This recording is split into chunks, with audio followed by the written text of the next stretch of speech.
I thought it was very normal to be in pain, on a low level of pain all the time.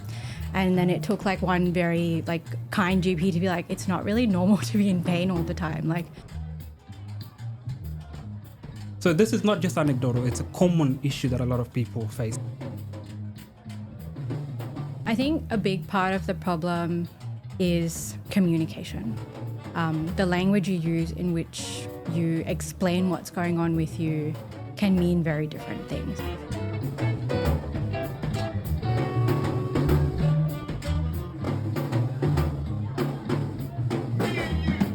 Hello and welcome to the Den-versations podcast. For those people who know me, I am a medical student in Sydney, and today I'm joined by somebody who's doing some really cool work in my line of work, Smriti Bangera. Smriti completed her undergraduate studies at Queensland University of Technology. Then she worked in industry for a few years, including working as a technical consultant engineer at Tsey. Yep.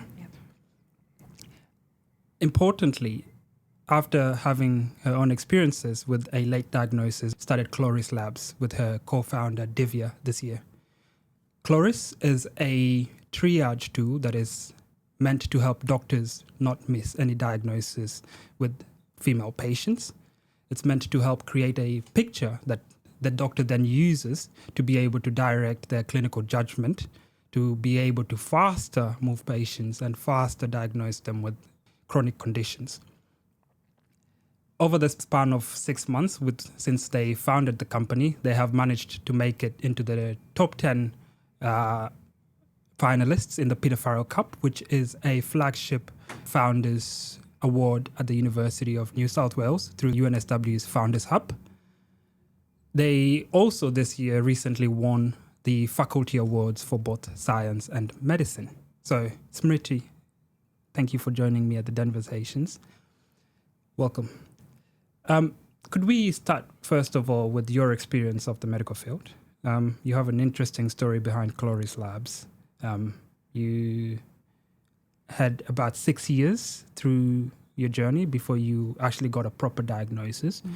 Without revealing too much about your personal medical history, could you tell us how you were made to feel during this time, what your experience was with the doctors? I think contrary to what most people experience, I didn't have a bad time with the doctors. I was actually affirmed a lot. I was told that, you're doing everything you can. We're testing everything we can. It's just, you can't know what you don't know, right? Like if you don't know what's going on, you can't really describe it very well. And so I didn't have a bad time. I have a lot of family in healthcare, so they were also very involved in, trying to help me understand what's going on. And even then it was quite challenging. So I didn't have a bad time per se, but I think the system that exists is not very supportive of the people involved in it, including the patients and the doctors. Like if you think about it, in Australia, the first point of contact is your GP. You have to go to your GP before you see any sort of specialist, at least in a public setting. And those GPs only have 15 minutes with you. And more often than not, that's not enough time. You can't really get a complete picture of what's going on with a person through, like, life is very complex, right? You can't just summarize your entire lifetime in 15 minutes, more often less, because it goes like you have to ask all these questions to understand a full history. Then you're understanding what's going on presently and what's the most pressing concern. And then you kind of go into testing and follow-ups. That's the system that exists. And it's not a bad system because it's focused on improving quality of life through fixing the symptoms that you're experiencing, right? So if you're in pain, they'll give you like endone or pain management things. If you're like struggling with weight loss or weight gain, they'll send you to a nutritionist. These are all important parts of it. Yeah. If you're struggling with anxiety, you go see a psychologist. But it's often your health is very interconnected. Like if you're experiencing mental health symptoms, sometimes it's quite often hormonal for women, right? Like if you're having a hormonal imbalance and that's not being checked, you will be over-diagnosed with anxiety, even though it might not be anxiety. So just to get that right, for you, this wasn't a case of a misdiagnosis. It was just a case that you were not getting the diagnosis. No, I did get misdiagnosed with a few different things, yes. Right. And then people went on to be like, oh, no, it's not this, it must be this. Or like, it's not this, it must be this. So until like a comprehensive set of tests weren't done, it's very hard to come through to a clear diagnosis. Like to have an accurate diagnosis, you need to have accurate testing and accurate results. And you can't base it just on patient experience. Like it's very heavily dependent on self-reporting, right? And self-reporting isn't always accurate. Like one person's experience of pain can be very different. Like I thought I wasn't in pain very much, and I thought it was very normal to be in pain, on a low level of pain all the time. And then it took like one very like kind GP to be like, it's not really normal to be in pain all the time. Like there's something more going on here. But I never thought to bring it up that like I'm in this chronic state of pain. So during that period of time, you obviously then went through multiple doctors. Yeah. I ended up seeing different GPs because like moving, and like my GP wasn't available because she was like very busy or booked because, you know, there's not enough GPs.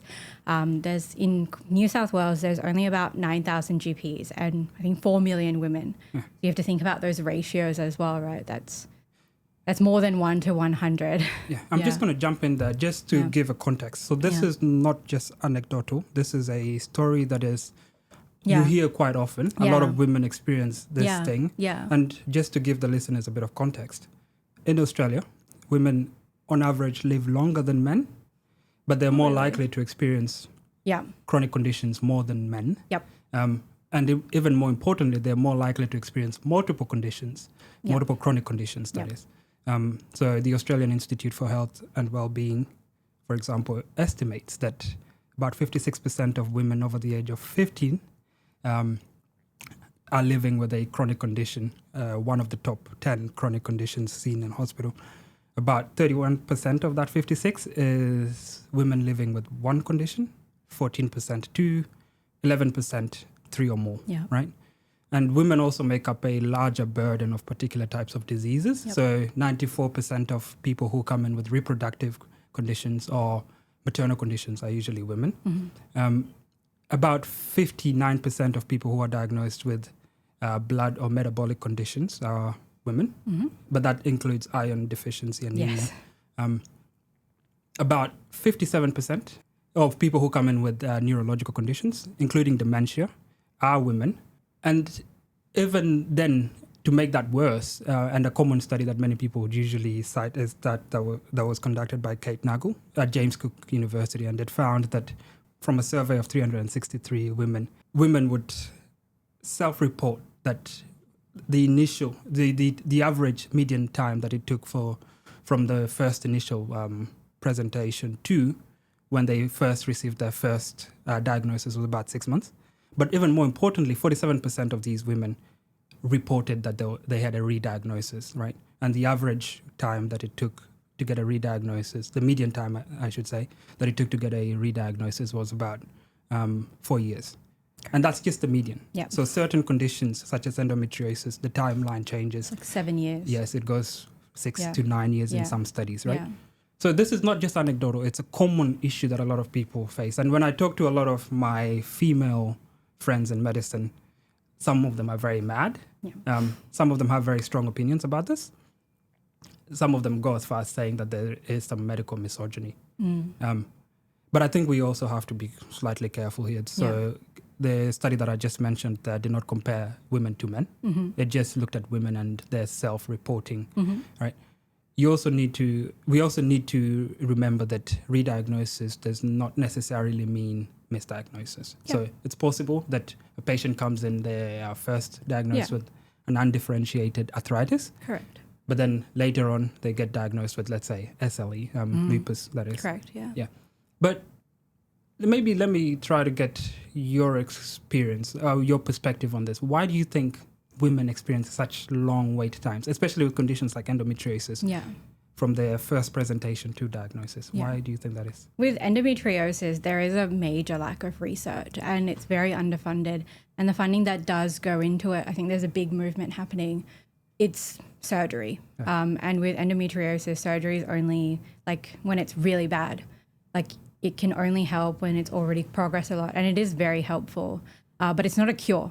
It's not a very effective way to manage it. More often than not, if you've had surgery to have endometriosis removed, it will come back. Yeah. And it's not really sustainable to be going under the knife every time you're in pain, right? There needs to be a better way. So there probably needs to be a reallocation of where this money is going. If it's research on understanding how medication works, those kinds of things. Yeah. And to answer your question about why do you think like diagnosis takes so long for women, there is a general lack of education of women's health in medicine. That's what I've understood from talking to doctors, specialists, medical students like yourself, people undergoing specialization training, and also like patient experience. A lot of it, it seems like they haven't seen certain conditions before. They don't see comorbidities, or there is a lack of education, and it's no one's fault in particular. Like, no one's doing it intentionally, obviously. It's just a lot to take in, right? Like, there's so much research happening, and that's a fantastic thing. But how much research can you digest realistically on top of a complete workload, on top of a full patient schedule? 100%. And I actually agree with you on that. This is one thing that I usually tell most of my female friends is we need to be careful with how we characterize this. Otherwise, we end up pointing fingers. Yeah. And more important than anything, like, yes, you can always blame someone. There's multiple parties involved, but it's more constructive to find a solution. Yes. To work on something better together rather than trying to separate it. Exactly. Further. And I think most of our diagnostic algorithms have always traditionally been geared towards treating and finding conditions that affect men.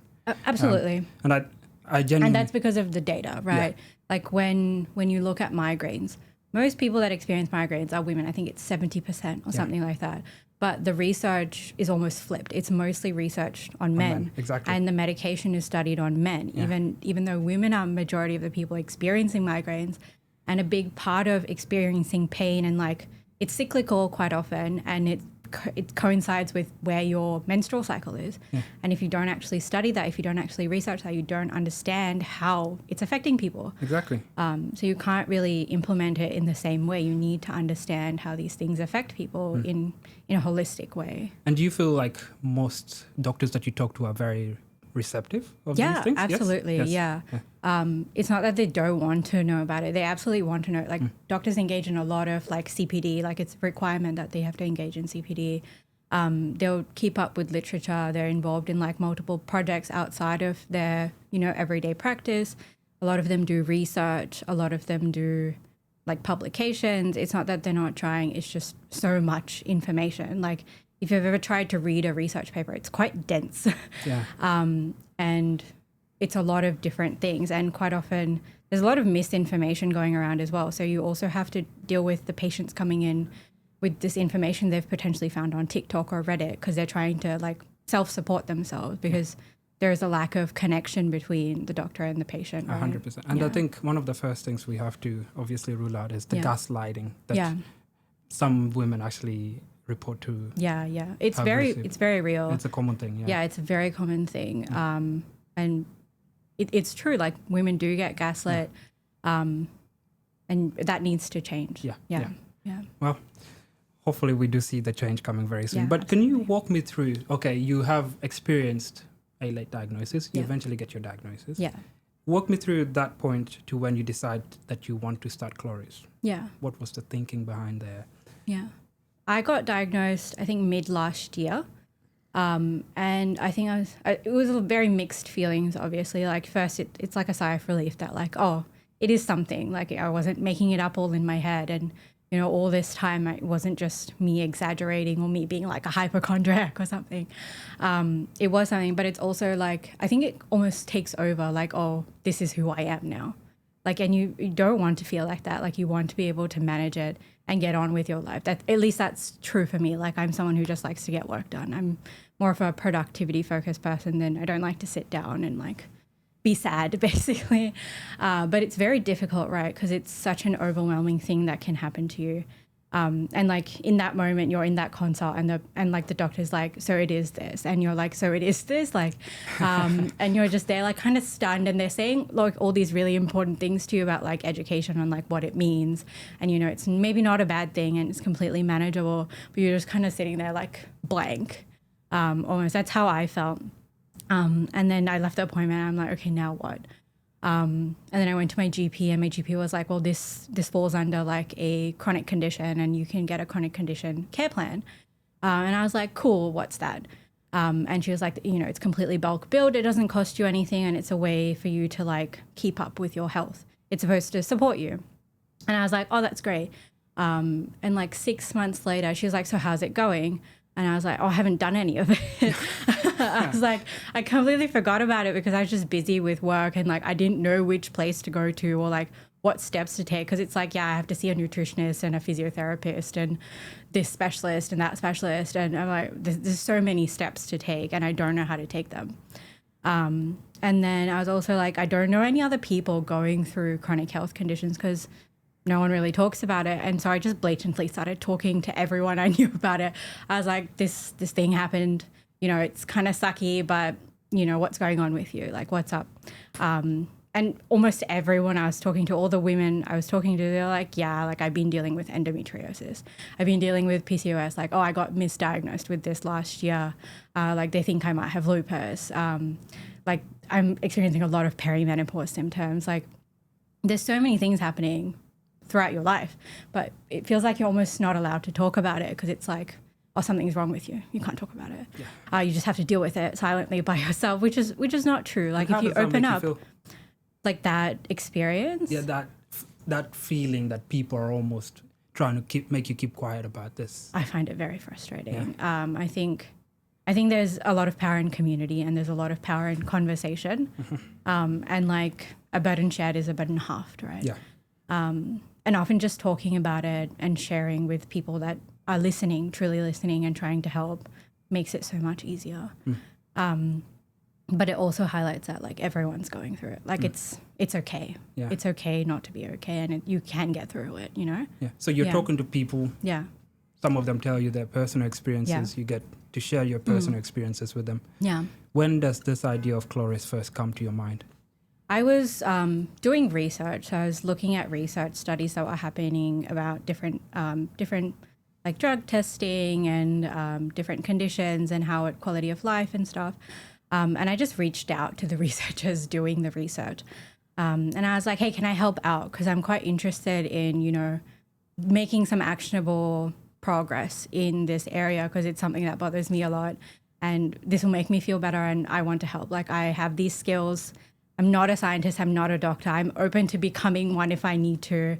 Just say the word. Did you ever consider being a doctor? Yeah. After that? So many times. You were not very pissed off at the medical field? No, I always wanted to be a doctor, to be honest. Yeah. Since I was a little kid, since I discovered like what a doctor is, what they do, I was like, oh, this is awesome. Like I remember studying the heart in primary school, and I was like, this is freaking awesome. Can I swear?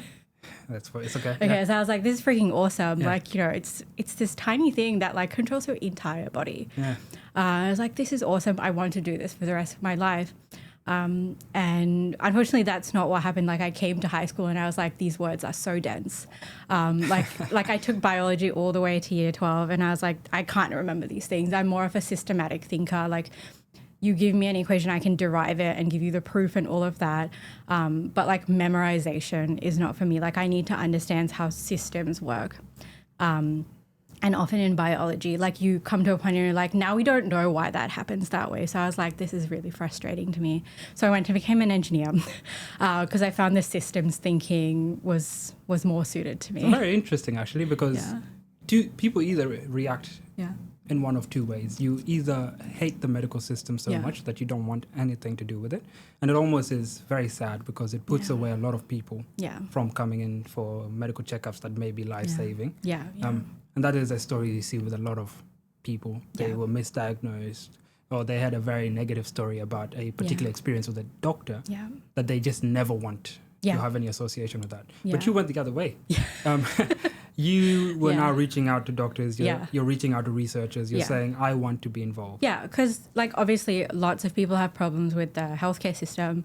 I've had my own experiences with it as well. I have some family in healthcare. So I've spent a lot of time talking about healthcare and like honestly complaining to them, being like, why is it like this? Like, tell me why.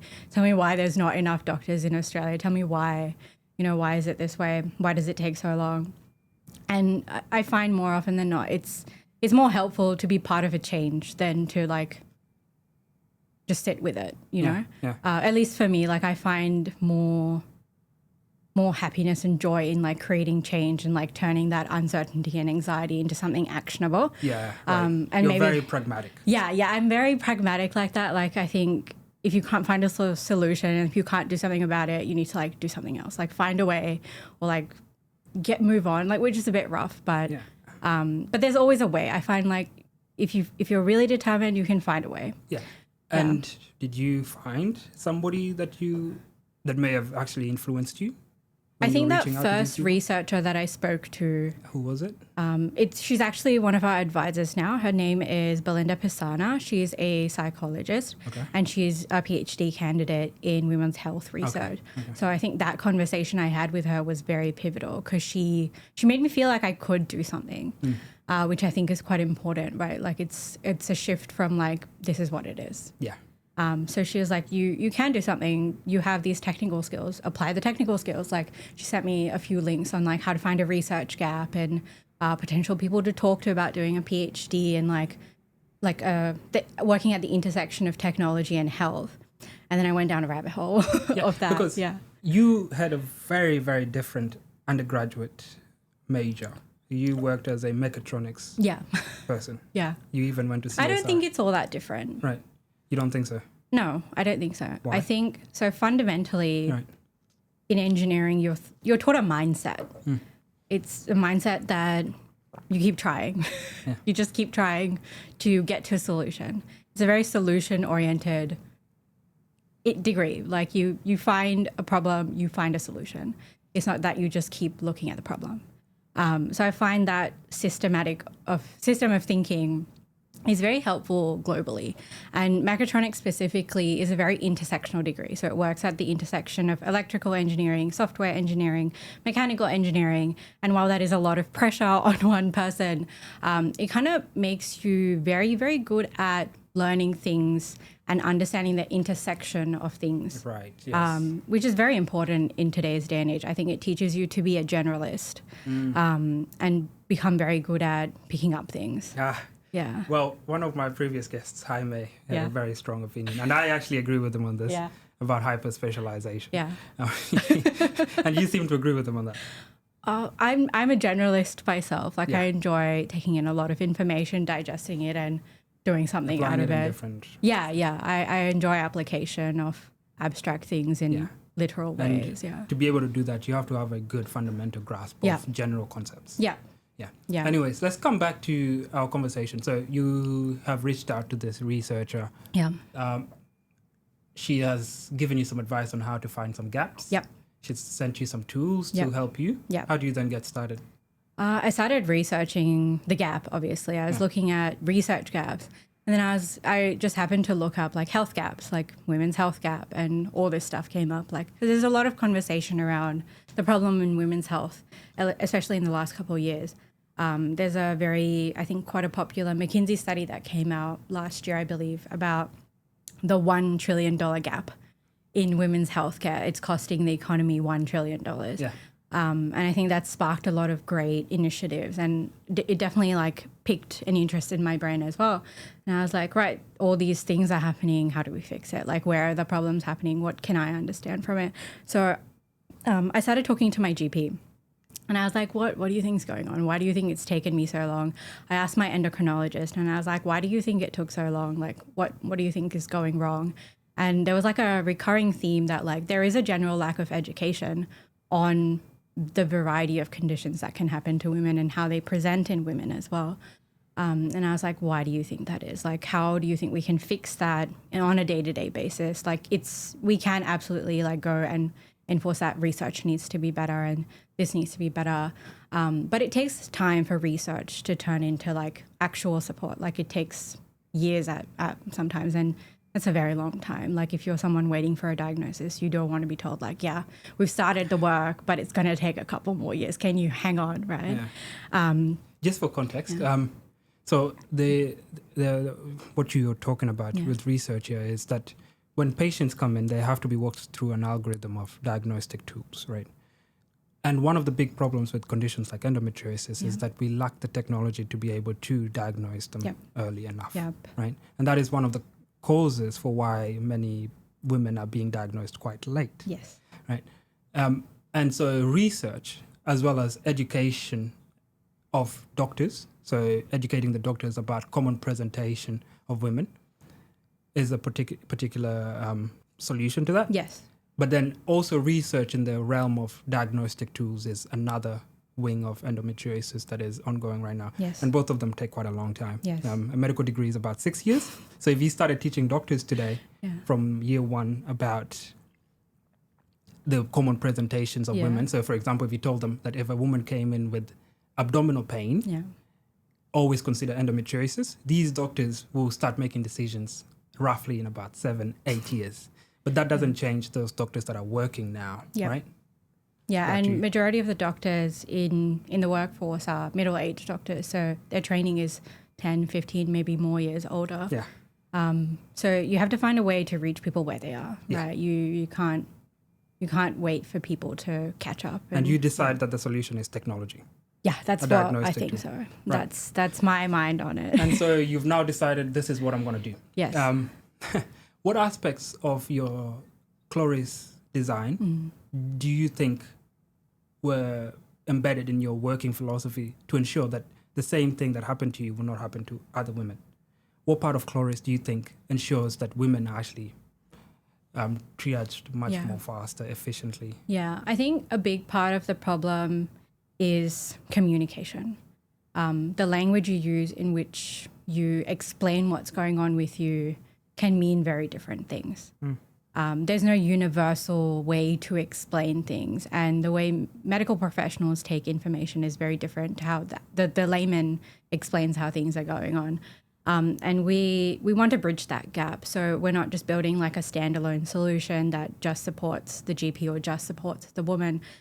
I think we need to make an interconnected system, and that's what Chloris does. So you can describe what's going on, whether that's like, you're having a lot of headaches or something happened in your family, just use it like a safe space.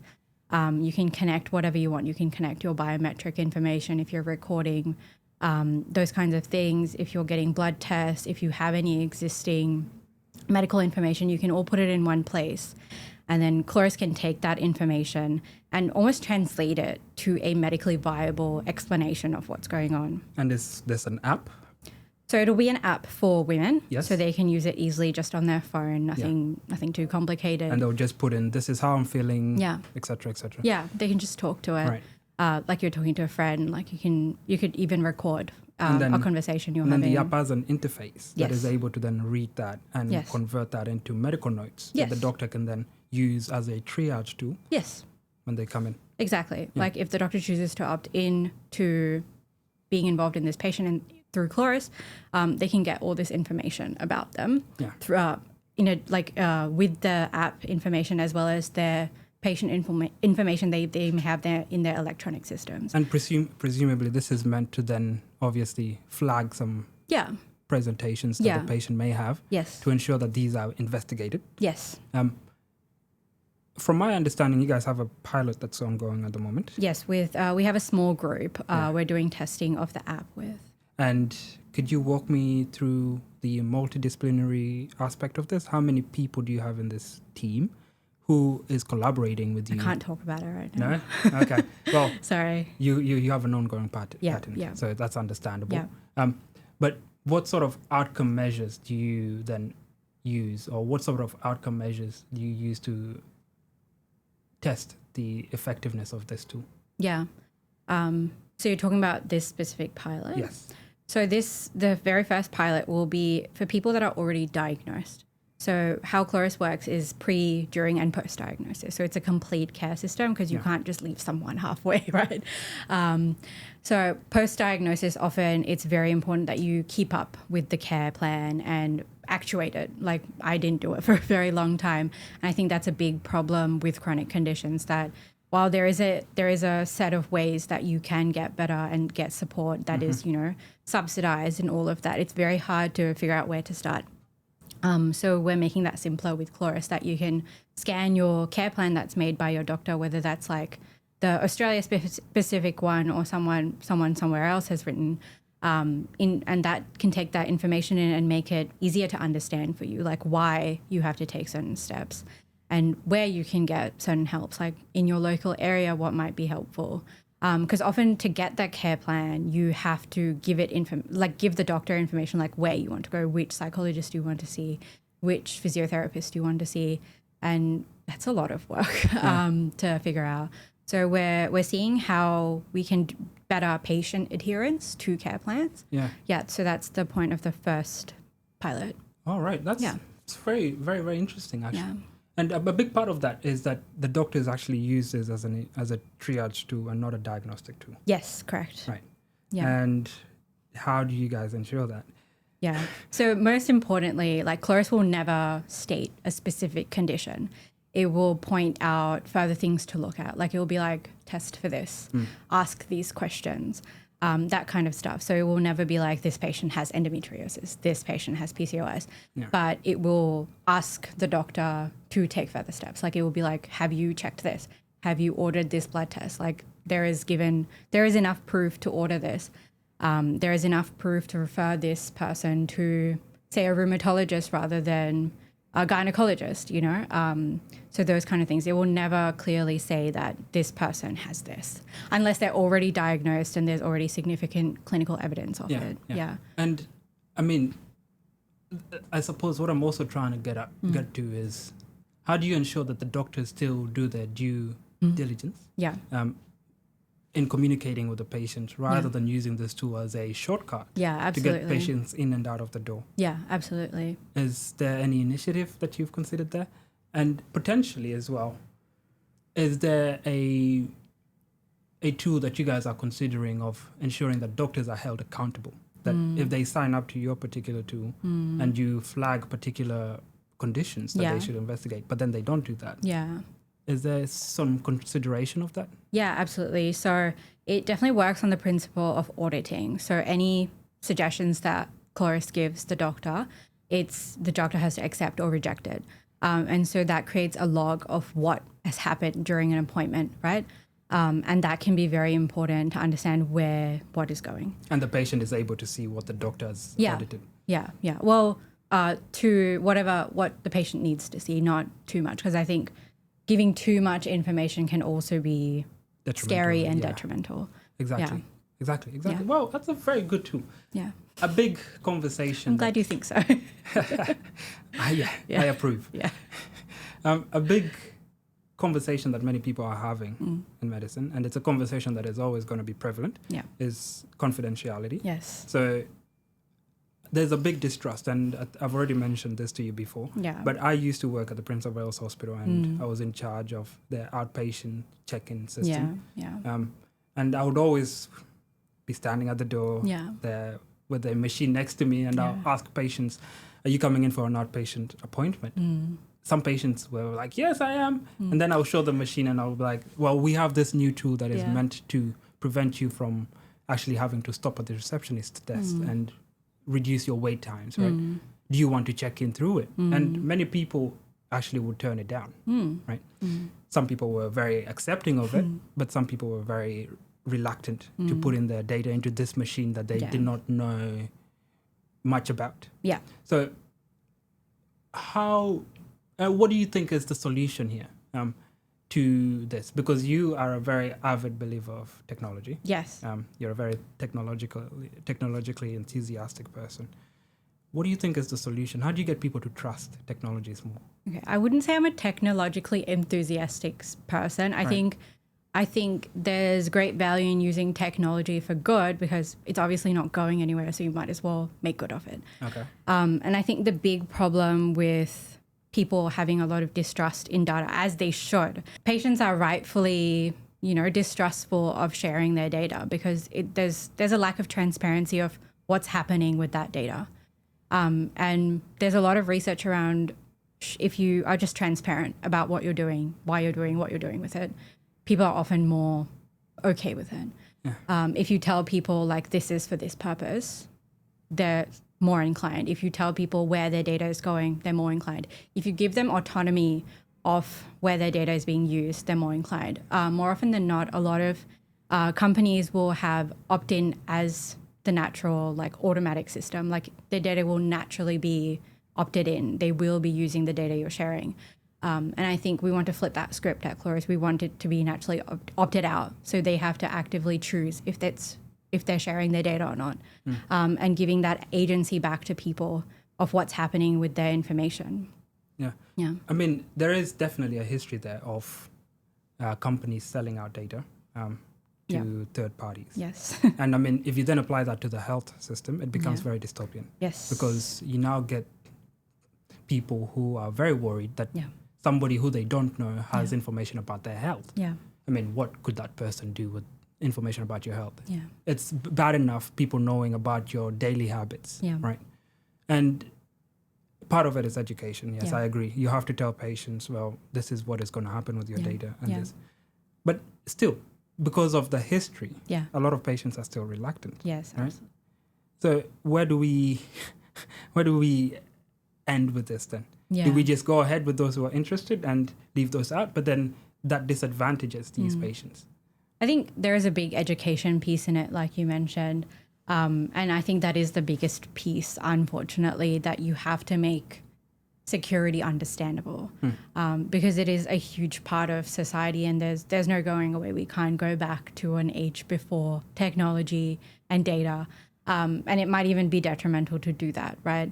I think the education piece is really important, and transparency and just simple language, because privacy policies exist and you can in fact read them, but do you understand them more often? No, right? It's a lot of jargon. It's a lot of legal language. Sometimes it's laced with loopholes. There's like subtext and like subclause of a subclause of a subclause that like lets them out of any legality. So just plain simple English is often the best solution, or like plain simple, whatever language someone understands. Walk me through, you guys recently won the Faculty of Medicine and Faculty of Science Awards through the UNSW Founders Hub. Yes. Walk us through how that made you feel. I was very surprised. Like there's a recording of the entire pitch if you want to watch it.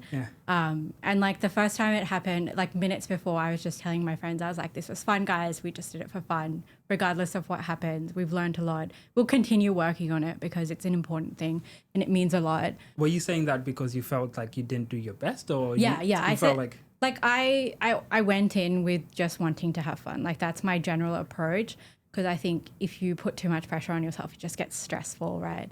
And having fun is always good. Keep things light, and like it is a very serious problem we're trying to solve, but stressing myself out is not going to help that. So I kind of went in just wanting to have fun, hear other people, see what they're doing, because it's an awesome group of people, right? Anyone trying to change anything in the world, it takes a lot of work, and doing it at a university level is quite challenging on top of your workload. So I was just in awe of everyone that was there. And I have fun with like meeting new people, learning new things. So more than anything, that's what I want to get out of things. I just want to learn. I want to grow. So you're telling your friends, well, it's been a good time. It's been fun. Yeah. And then you hear that you guys have just won it. Yeah, and then they like call out Chloris Labs, and I was like, oh, okay. And then we were just standing in the front, so we like scattered up to stage, and we were like, oh, thank you so much. And then we came back down, and we were chatting. I was like, whoa, that's crazy. Like, I can't believe that happened. And I was like happy with that. I was like, oh, that's more than I was expecting. Like, it's great that we won this. And I really just wanted to get in front of the Faculty of Medicine at UNSW, because that's obviously where we best fit, right? So I was like, awesome, they think we're cool. This is great, guys. And we were just chatting, and everyone was like congratulating us backstage. I was hugging my friends and like mentors and stuff. And they were like, again, like the Dean of Science award came up, and they said Chloris Labs again. And I wasn't even listening, because I was like, yeah, one, done, whatever. And they were like, it's you. Like, you have to go back up. So you can see like the shocked reaction of me and my group getting back up on stage, because we were like, oh shit, we didn't know there would be another one. So it was quite surprising, to be honest. And there has been like a flow of support and like people coming up to us and being like, we're so glad, you know, someone is doing this. Yeah. And it's a very, very pertinent problem, as I already mentioned. Yeah. It's something that needs practical solutions to. Yep. And it's good to see that there's actually people picking up the tools and doing it. Yeah. It's a conversation that very quickly leads to finger pointing, and it's understandable. Yeah. A lot of women are mad. A lot of them are not very happy because, I mean, who wouldn't be mad if you've spent 9 years of your life and then telling people this is what I may have to then be diagnosed. And that like feeling comes in waves, right? Like you can be completely fine and then you're like, oh, that was awful. Yeah. Like I can't believe that happened to me. I can't believe that happened to my friend. Yeah. And it's about supporting those women. Exactly. Right. What are you most excited about when it comes to women's health and technology in healthcare? So let's start with women's health, first of all. What excites you most? Is there any directives, anything you hear people do, or any patterns that you're noticing more so now than back in the day that excite you? I find that more people are open to talking about it, which I think is the best thing that can happen. Like there's so much more conversation around it. I think it's fantastic. It's easier to talk about the more people talk about it. That's the most exciting part. And I think there's a rise of information, both misinformation and good information. So that's the big challenge in women's healthcare. Yeah. And technology? Technology. It's good to see technology being used in women's healthcare space. I'd like to see more transparency in the back end of the technology. Right. What does that look like? The back end? Like transparency. Transparency. So like explaining what your data flow is, how you're securing the data, because there's a lot of conversation about securing data that's stored somewhere. So it's in a physical location, it's like on-prem, it's secured on-site, but there's a lack of conversation about data in transit, because more often than not, you're using information through different systems. You're not just the sole proprietor of the data, right? It's an interesting thing, right? Because part of the problem there is companies are competing with each other. Yes. And they want to keep their tools secret. Yeah. But part of it is also the responsibility that you have for patients. Correct. To be able to educate them. Correct. Is there a way to balance the two? I think the data, women's health data specifically, shouldn't be as privatized and gate-kept as it is. I think the over-privatization of women's health data is quite dangerous. Like the Flow app, what that happened with in America, it's selling it to the government. That was quite dangerous, right? And it informed a lot of decisions that have been quite detrimental to women. So it's very important that you have very clear data policies, because there is a lot of data and it can be used for a lot of good, but it can be used for a lot of bad as well if you're not transparent about it. Thank you very much for joining me, Smriti. Thank you. It's been a very, very, very illuminating conversation. Thank you. Absolutely. Thank you, Den.